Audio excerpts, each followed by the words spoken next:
சங்கடங்களை போக்கும் பசும் சாணத்தின் செயல்பாடுகள். சங்கடங்களை போக்கும் பசும் சாணம் என்ன சார் இது?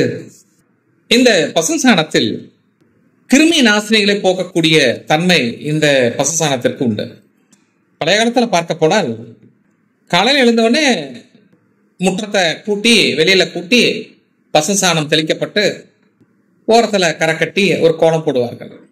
அது மட்டும் இல்லாமல் பழைய காலத்துல இந்த பித்தளை செம்பு பாத்திரங்களை ஈயம் பூசியிருப்பாங்க.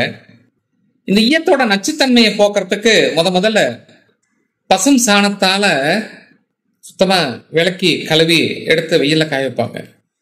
இன்னும் நிறைய வில்லேஜ்ல பாருங்க, ஒரு பாத்திரத்துல நான்வெஜ் செஞ்சிருந்தாங்க அப்படின்னா பசு சாணம் போட்டு அந்த நச்சுத்தன்மை தேவையில்லாத அந்த பாக்டீரியா வைரஸ் இருந்தா அதை எடுக்கிறதுக்காக செய்வார்கள்.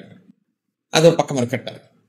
இந்த மார்கழி மாதத்தில் சில கர்ப்பிணி பெண்கள் இருப்பார்கள். சிலர் அடுத்தது தை மாசம் வரப்போது திருமணம் ஆகலையே அப்படிங்கிற ஏக்கம் இருக்கும். அப்போ இந்த பூசணி பூவை விநாயகருக்கு சாட்டும் பொழுது இவர்களுக்கு நல்ல திருமணம் அமையும், நல்ல காலகட்டத்தில் குழந்தை பாக்கியமும் கிட்டும் அப்படிங்கிற கருத்து இருக்கு. இந்த பூசணி பூவானது பூ பூக்கும் போதே எனக்கு என்ன காய் பின்பக்கம் வளர்ந்து வந்துட்டு இருக்கு, பூ வந்து மேல தலையில இருக்கிற மாதிரிதான் இருக்கும்.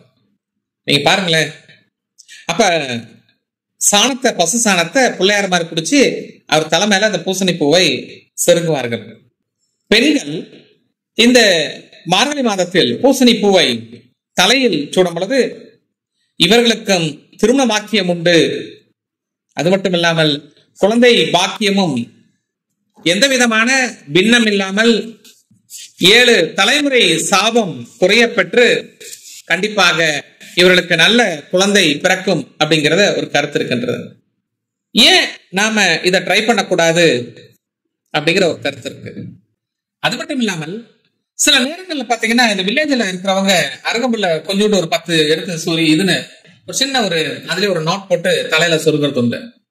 காரணம், இந்த அருகம்புல்ல இந்த சாணத்துல செருகும் பொழுது நாள்பட்ட சாணமா இருந்தாலும் கெட்டு போகாது அப்படிங்கிற ஒரு கருத்து இருக்கின்றது.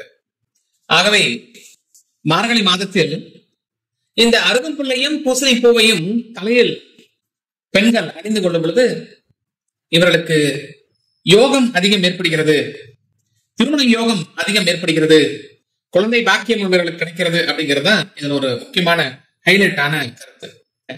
பெண்கள் அதை பயன்படுத்தப்பட்டு நம்முடைய 7 தலைமுறை சாபத்தை நீக்கி வாழ்வில் வளம் பெற வேண்டும் என்பது ஆசை.